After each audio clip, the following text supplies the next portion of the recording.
The air inside the great hall of the alien palace was thick with smoke and silence. Silver pillars that once shone bright were now covered with dust and cracks. The grand banners of the Tirvana Empire hung torn, their colors fading under the pale blue lights that still flickered weakly. Outside the shattered walls, the night sky glowed with distant fires. The war was over, but its echoes still lived in the broken stones. Queen Lyra sat alone on the edge of the ruined throne. Her silver armor was split open at the chest and shoulder, small sparks still leaping from its cracked core. She looked proud even in pain, her glowing blue eyes steady and calm. Around her, her guards were gone. Only silence stayed with her. The humans had landed hours ago to help rebuild what the war had destroyed. They had come not as conquerors, but as rescuers. Among them was Evan Hale, a young engineer who had never seen an alien world before. He had fixed machines on Earth's colonies, repaired starships, and even built shelters in the deep cold of Mars, but nothing had prepared him for meeting a queen from another world. When Evan entered the hall, his steps echoed against the metal floor. The smell of burnt circuits filled the air. He saw her sitting there, her armor broken, her long silver hair tangled with dust and light. For a moment, he froze. She looked like something from a dream, strong and otherworldly, yet fragile beneath the dim lights. He carried a small repair kit full of human-made tools. As he stepped closer, he stopped a few feet away and bowed slightly. "Your Majesty," he said softly, "I came to help with your armor." Queen Lyra lifted her head slowly. Her voice was calm, almost distant. "Human," she said, "your people bring strange hope to broken places. But I do not need pity." Evan smiled faintly. "Not pity," he said. "Just help." Her gaze lingered on him for a moment, then softened. "Very well. But be careful. This armor is bound to my body. One mistake could cause pain." He nodded, stepped closer, and knelt beside her. The armor was far more advanced than anything on Earth. Each piece seemed alive, pulsing with a faint rhythm, as if breathing. He gently brushed away a layer of ash and dust.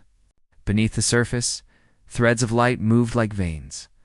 Lyra watched him closely, studying the calm focus in his eyes. He was not afraid of her. Most humans she had met looked at her people with awe or fear, but Evan's face showed only quiet purpose. He asked for a diagnostic signal, and she opened a small control on her wrist. A holographic projection appeared, showing damaged circuits and power leaks. "Your left chest plate has a core fracture," he said. "The system that stabilizes your heart interface is failing." Lyra tilted her head. "You speak as if you understand it." "I don't," he admitted with a small smile. "But machines talk if you listen long enough." That answer made her almost smile back. She leaned slightly forward, allowing him to reach the damaged part. The scent of metal and ozone filled the air. The broken section revealed a glow of living energy beneath, a fusion of biology and technology that humans could only dream of. Evan's hand moved carefully with his tools. He replaced a wire, closed a circuit, and adjusted a few connectors. Suddenly, a spark leaped, and Lyra gasped softly. Her voice, low and controlled, whispered, careful, "That part's sensitive." Evan froze instantly. His face turned red. "Sorry," he said quickly. "Didn't mean to hurt you." Lyra shook her head slightly. "It's not pain," she murmured. "It's connection. The armor feels what I feel." He nodded, understanding without words, and continued gently. The hall was quiet except for the faint hum of power. Lyra watched him work, his focus steady, his movements respectful. There was something strange about humans, she thought. They were fragile creatures, yet they carried warmth that reached places even machines could not. Minutes passed like hours. Lyra found herself speaking again, her voice softer now. "Your world, it is blue, yes." "Oceans and clouds?" Evan smiled. "Mostly blue," he said. "We call it the blue home. Sometimes we forget how beautiful it is until we leave." She nodded slowly. "My world was once silver and green. Before the firestorms? Before the war, what started it?" He asked quietly, still working. pride, she said simply. Ours and theirs. We fought because we thought we were better. But war never proves who is better. It only shows who is left. Evan paused, looking up at her. The light from her armor reflected in his brown eyes. Then maybe we can help you rebuild. Not as rulers, just as friends. For the first time, Lyra smiled, a small, weary smile that reached her eyes. Humans speak of friendship like a gift. My people have forgotten that word. Then let me remind you, Evan said softly. They worked in silence again. Outside, the wind carried faint sounds of rebuilding, the voices of both humans and aliens working side by side. The war had ended only yesterday, but already something new was beginning. Lyra's mind drifted to the faces she had lost, the generals. The guards, her sister, who had fallen in the last battle. Yet somehow, in the presence of this quiet human, the weight on her heart felt lighter. She looked at his hands, rough, scarred, human hands repairing what her people had built. There was strength in them, but also care. You are not a soldier, she said suddenly. No, he answered. I fix things, and yet you came to a battlefield, looked at her calmly. Someone has to fix what soldiers break. Her eyes lingered on him, as if trying to understand the kind of courage that was quiet instead of loud. In her world, bravery was measured in victories. In his, it seemed measured in kindness. By the time he finished repairing the final joint, the armor began to glow evenly again. The energy lines pulsed in harmony, the faint hum turning into a steady rhythm. Lyra stood slowly, testing the weight. She moved her arm, her chest rising and falling with new strength. For the first time since the war, she felt stable. Evan stepped back, cleaning his tools. You should be fine now. But don't push it too hard. Speak to me like a warrior speaks to his equal, she said. Surprised? Maybe I see you as more than a title, he said with a half smile. She studied him for a long moment. Humans? Always surprising. Evan looked around the ruined hall. We'll send more help tomorrow. Maybe rebuild some of this. She followed his gaze to the shattered throne. Let it stay broken, she said. It reminds me of what pride costs. Evan nodded quietly. Then maybe we can build something new instead. As he prepared to leave, she called his name softly. Evan Hale. He turned. Yes, Your Majesty? Thank you, she said simply. For treating me not as a queen, but as someone worth saving? He smiled. Anyone can be worth saving if someone believes they are. She held his gaze for a moment longer, then looked away, her voice almost a whisper. Then perhaps there is hope for both our worlds. Evan left the hall quietly. Outside, the alien night was full of stars. He looked up at them and thought of how small Earth must look from here. How strange it was that kindness could travel so far across the universe. Inside the hall, Queen Lyra touched the repaired chest plate. The warmth of the repair still lingered beneath her armor.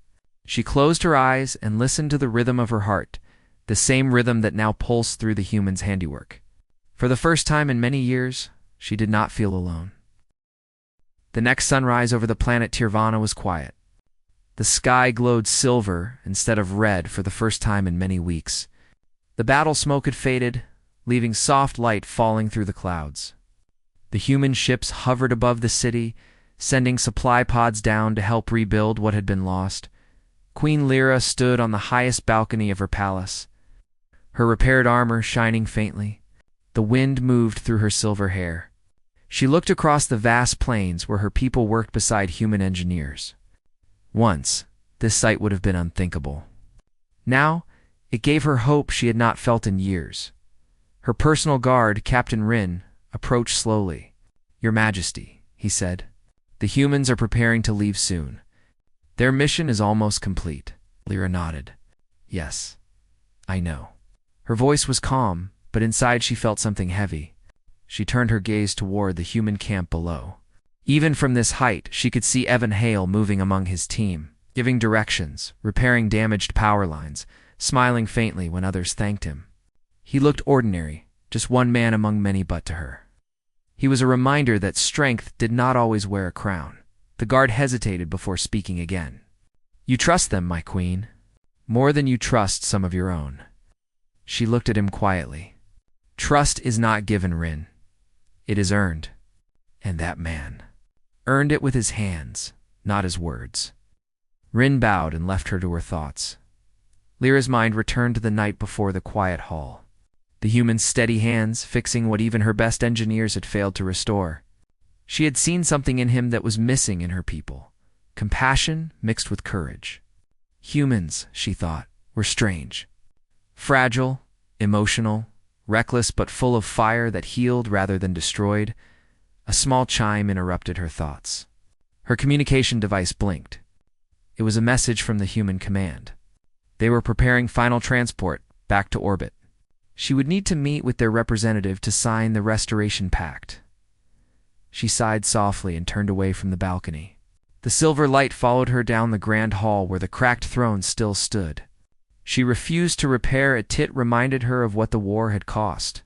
Pride had burned everything she loved. Now, she wished only for peace. When she entered the conference room, the human team stood ready. Among them was Evan, his uniform dusty, a small bandage still on his arm from a fall during a rescue operation. He straightened when he saw her, his brown eyes bright but respectful. "Your Majesty," he greeted. "Engineer Hale," she replied, her voice steady but warm. "You have served both our worlds well," he smiled faintly. "Just doing my job." They began the final briefing, exchanging data, trade permissions, and plans for future rebuilding. Lyra listened carefully, but her attention wandered toward the human who sat quietly at the edge of the table.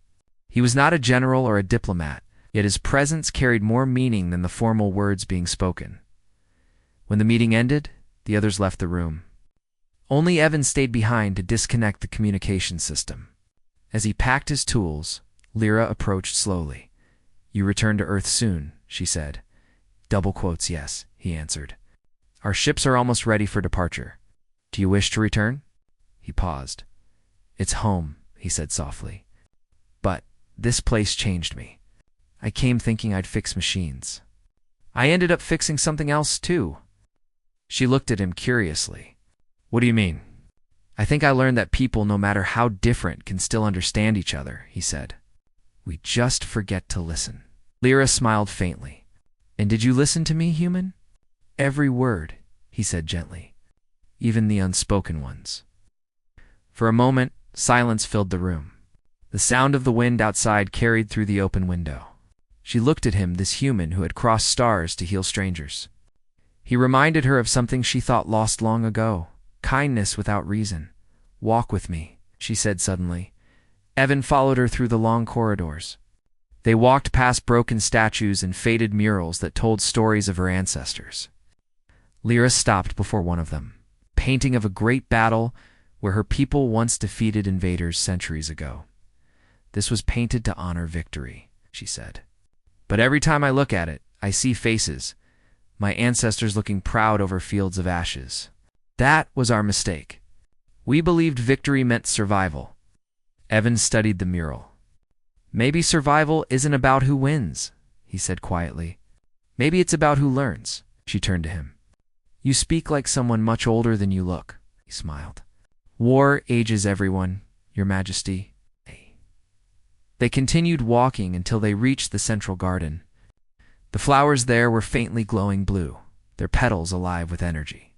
Lyra touched one gently. "These plants survived the bombing. Their roots run deep. Even fire could not kill them." Evan crouched beside one. "They remind me of grass back home. You can burn a field, but it always grows again." She looked at him with soft eyes. "Humans and Tirvana. Perhaps we are like that. Broken, but still growing." He nodded. "That's what makes living things special." They stood there quietly.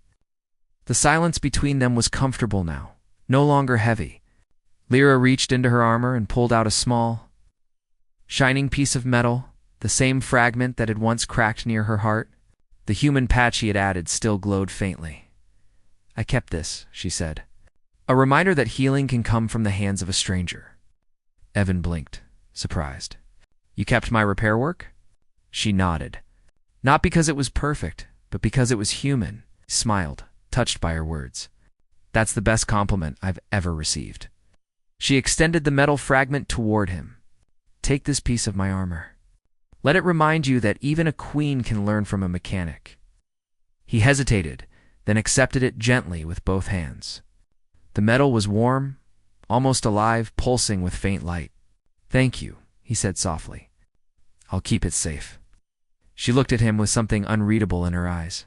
When you return to your blue world, tell them this. There was once a queen who believed humans were dangerous, but one man proved her wrong. He smiled, but his voice carried a hint of sadness. And tell your people that not all humans come to take. Some come to help.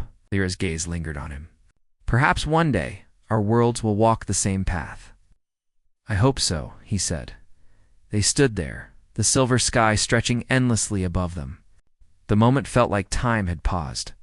No war, no fear. Just two souls from different worlds sharing quiet understanding. Then came the signal from the human command ship. Departure time. Evan stepped back, holding the piece of armor close to his chest. I should go, he said. But I'll remember this world and you. Lyra's voice was calm, but her eyes were bright. And I will remember the human who fixed more than my armor. He bowed his head once, then turned to leave. As he walked away through the great gates, she watched him go, his figure growing smaller against the pale horizon. She felt something strange inside her chest. Not pain, but warmth. It had been years since she had felt anything like it.